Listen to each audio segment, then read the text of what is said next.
Drop point frame lock, drop point frame lock, drop point fixed blade, drop point liner lock. Don't mind me.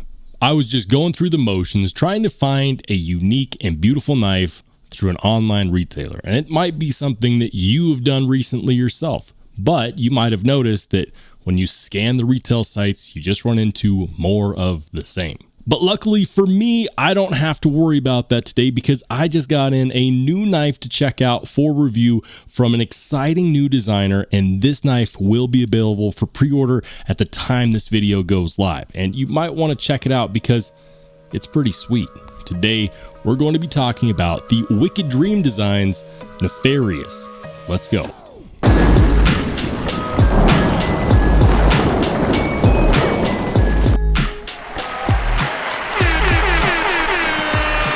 This is Sparta! Hey, how's it going, everybody? If you're new here, welcome in. And if you've been here before, smash the like button on the way in. I'm Rollshambo, the connoisseur and collector of all things sharp and shiny. And today I'm super stoked because I finally get a chance to talk about one of my favorite new knives this year. This is, of course, the Wicked Dream Designs Nefarious. And man, oh man, I love that name. It's probably the coolest knife model name that I've encountered so far this year. Who knows? There's still time. We're in October, so somebody could impress me, but I want to steal that name. That name is really good. Shout out and thank you to Wicked Dream Designs for loaning this to me for review. Guys, this is in pre-order. So if you watch the video and you decide that you want to go ahead and put your name on one of these, I will make sure to link it in the description down below. But let's go ahead and talk about what is quite obviously a very unique looking Tanto style blade. This is, of course, $340 to $350 depending upon which variant you get. They're going to have a ton of different options between black handles, stonewashed blade, black blade, stonewashed handles. You can get a satin blade. There's just going to be a lot of options. So if the all black is not your thing, the good news is that they will have one that will most likely fit the bill for you, and also a Damascus kit. But assuming that you go for this guy, the blacked out, murdered out version, you would be paying $340. And what does your hard-earned dollars get you? Well, we're looking at an overall length of about 8.3, 8.4 inches, and 3 3/4 of that is going to be this beautiful Tanto Magna Cut style blade, and it's unique. I've got to say, everyone's going to be talking about this blade shape, and I have a feeling that some people are going to love it and some people are going to hate it. The handle scales are these really nicely milled titanium handle scales. It is an inset liner lock, and we're looking at that lockup right there around the 30% range. But either way, it's doing time like Akon. It's not going nowhere. There's no wiggle, there's no jiggle, and it is, of course, a single-sided captive pivot running on bearings.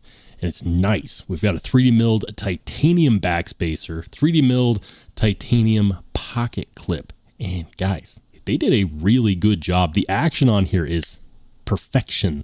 The way that they position this flipper tab to be above the pivot means that you're not going to fail it. You can't fail it. It will not fail. It will pop out each and every time. I have tried to fail it to no avail. You could say that I've failed at failing it.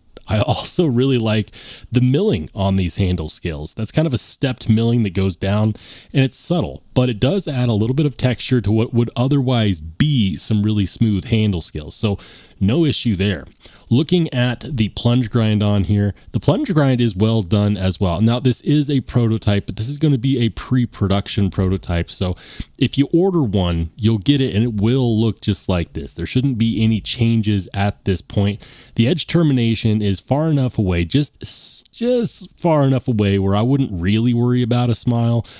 Typically, I would like to see that just moved over just a tiny bit. Just a tiny bit, just for comfort's sake. But truly, it really shouldn't be an issue. But honestly, I'm kind of avoiding the point here. This is a compound grind Spanish tip razor.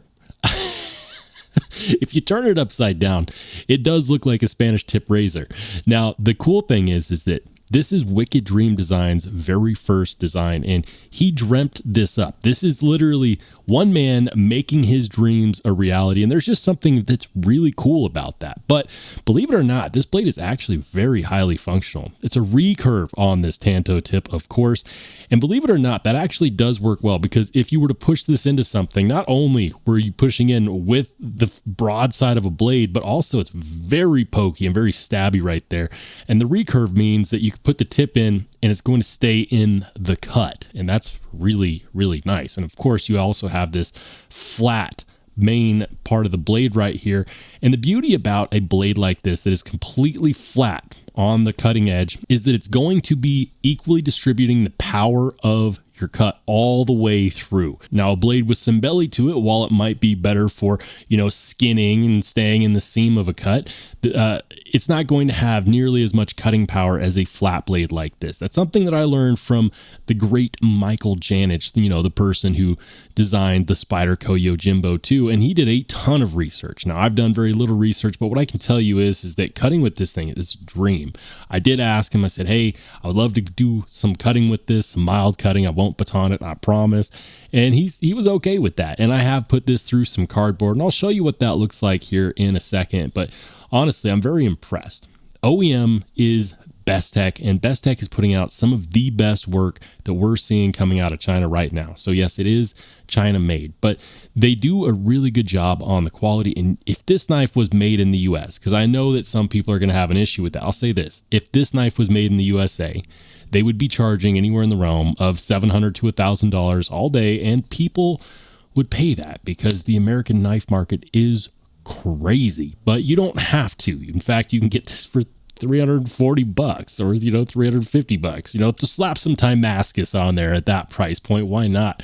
This is nice, guys, and I really, really enjoy it. The ergos look like they might not be that great, but believe it or not, my hand fits perfectly in there. I do wear a medium to large size glove, and I'm here to tell you that it fits really nicely. Now, you could, of course, put it in the gas station grip, the reverse grip, and it works pretty good in that grip too. I wouldn't say that it's nearly as comfortable, and a lot of that has to do with the ridges here on these finger groups, but in a regular saber or hammer grip, whatever you want to call it, yeah, that's actually really nice. There are no harsh edges. There's nothing that I would consider to be a hot spot, but there are some extra goodies that I haven't talked about yet. The first is going to be the lack of screws. Check this out. We've got 2 T8 body screws, a T8 pivot, and then a blind pocket clip screw, which is also T8 screwed in from the bottom.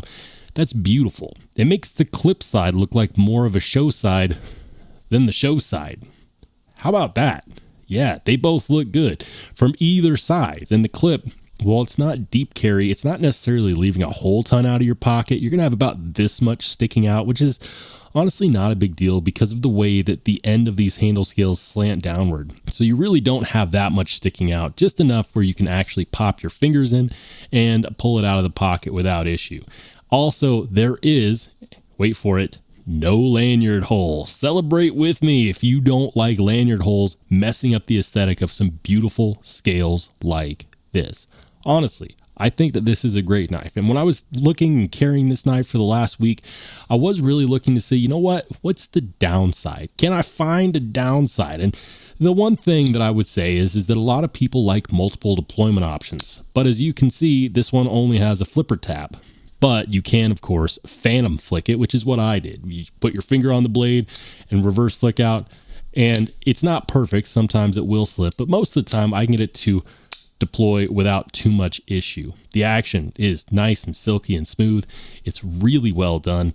And the truth is that I don't want to send this back to Wicked Dream Designs, but it is, in fact, a loaner. So, of course, I will. But before I do, I am going to put this through its paces.